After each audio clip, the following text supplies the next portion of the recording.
તારે કાલે કોર્ટમાં કહેવાનું છે કે વિશ્વા કેરેક્ટરલેસ છે, તેના મલ્ટિપલ અફેર્સ છે, તેના 2-4 લોકો સાથે ફિઝિકલ રિલેશન પણ છે. હે લો પ્રિયાંશ, મારી ગઢવી સાહેબ સાથે વાત થઈ ગઈ છે. તું આજે સાંજે એમની ઓફિસે પહોંચી જજે. મેં તારો કેસ સમજાવી દીધો છે. વિશ્વાએ જે લોયર હાયર કર્યો છે તેની સામે ગઢવી સાહેબ મજબૂત રીતે કેસ લડી શકે તેમ છે. મેં તને લોકેશન અને ગઢવી સાહેબનો નંબર મોકલી દીધો છે. એક વખત કોલ કરીને જઈ આવજે. પ્રિયાંશે કોન રિસીવ કર્યો તો સામેના છેડેથી સુજલનો આદેશ આપ્યો.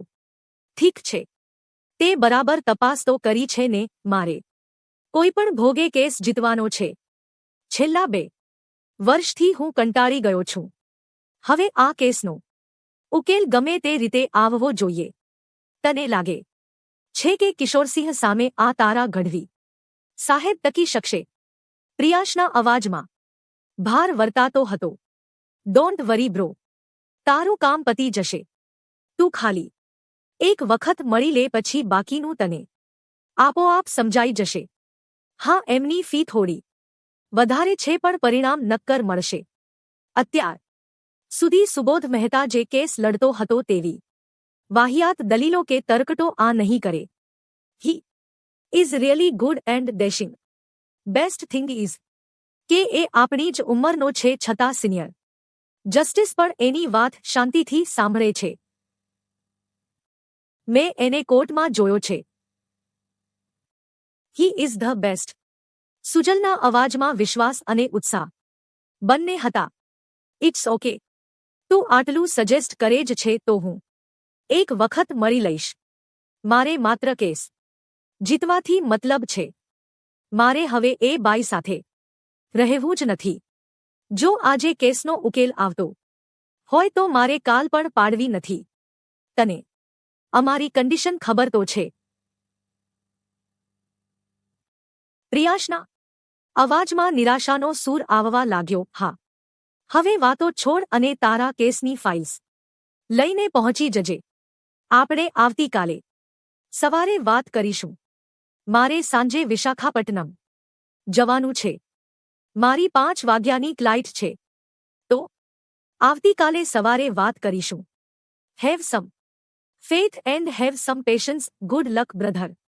સુજલે એટલું કહીને કોલ ડિસ્કનેક્ટ કરી દીધો. પ્રિયાંશે પણ મોબાઈલ સાઈડમાં મૂક્યો અને વિચારોમાં ખોવાઈ ગયો.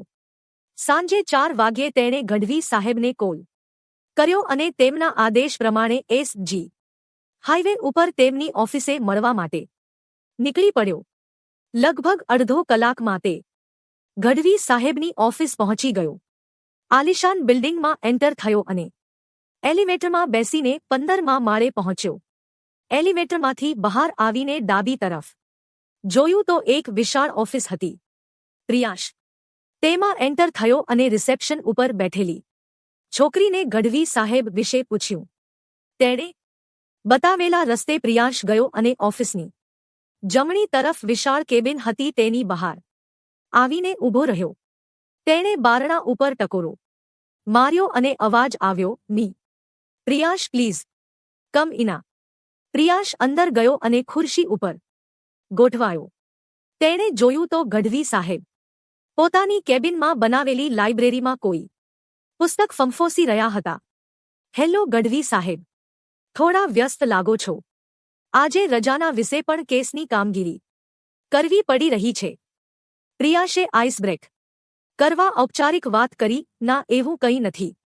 ગઢવી સાહેબે એટલું બોલ્યા ત્યાં પ્યુન આવીને પાણીના 2 ગ્લાસ અને કોફીના 2 કપ મૂકી ગયા. અરે જીગર!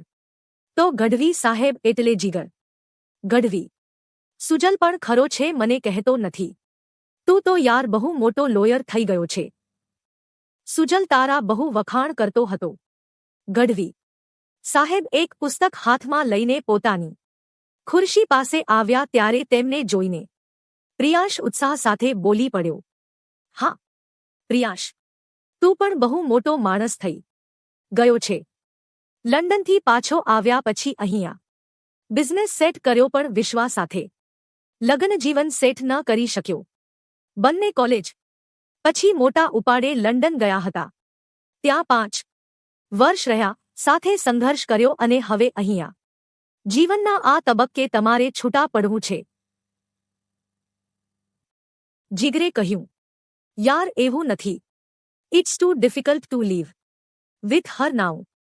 એ બાઈનો ઈગો પહાડ જેવડો મોટો થઈ ગયો છે. આઠસ ક્લાયન્ટ સાચવતી થઈ ગઈ છે, એમાં પોતાની જાતને શું સમજવા લાગી છે. I can't tolerate any more.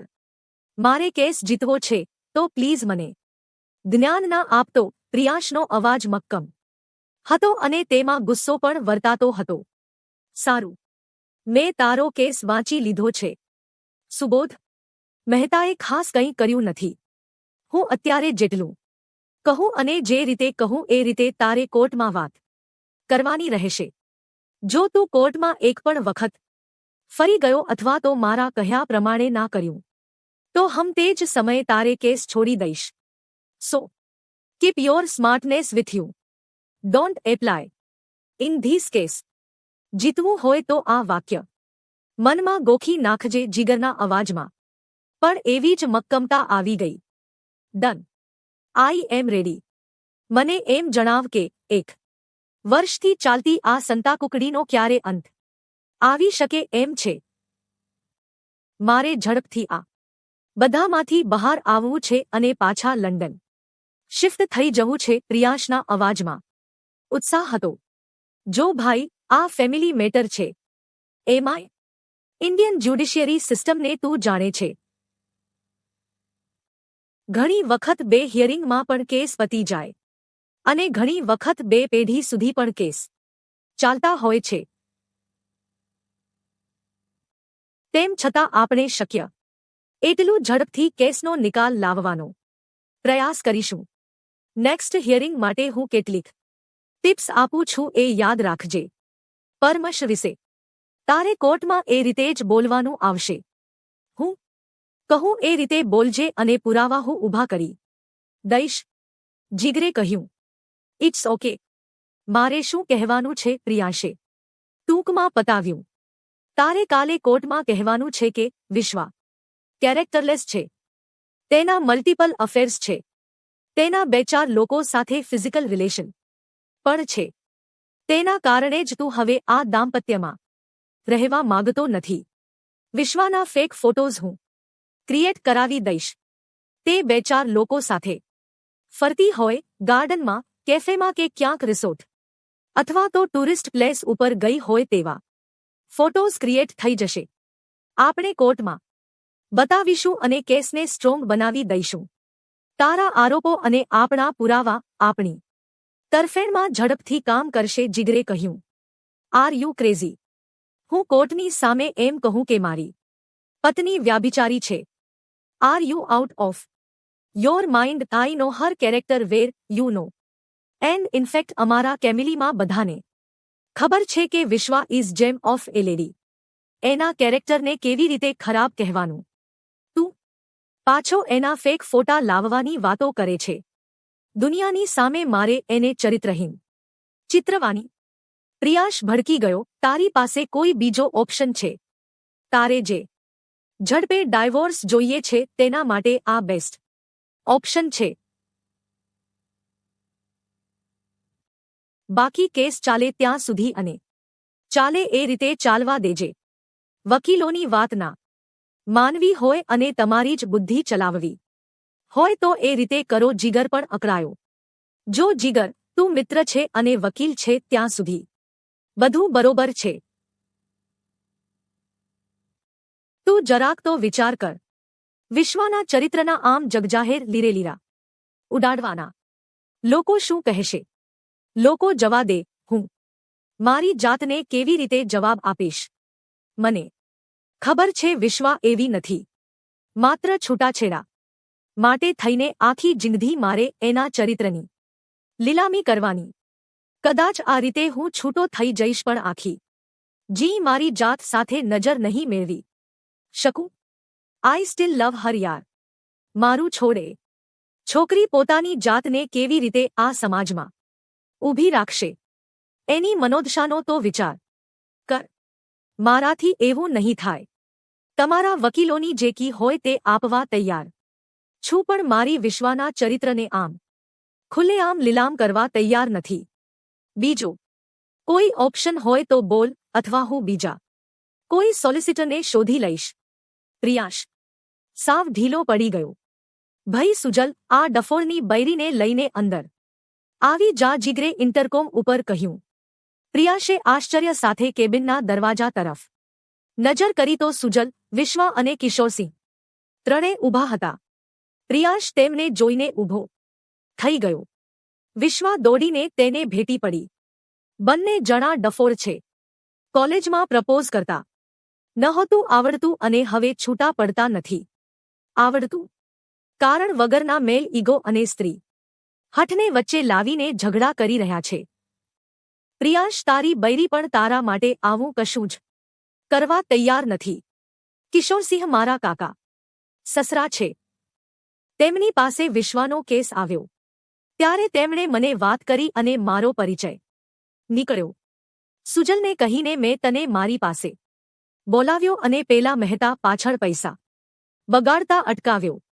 Case જીતવા અમે વકીલો ગમે તે કરીએ છીએ, પણ દરેક વખતે વકીલ ખોટું જ કરીને ક્લાયન્ટને હેતરતો રહે છે. એ માનસિકતા બદલી કાઢ.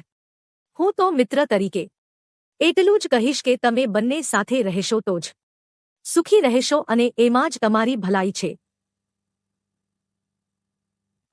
વિશ્વાના ઈગો અને તારી ગુસ્સાનો જે મેળ એકબીજા સાથે પડે છે એ કોઈ ત્રીજા સાથે નહીં પડે. જીગર એટલું બોલ્યો અને બધા હસી પડ્યા.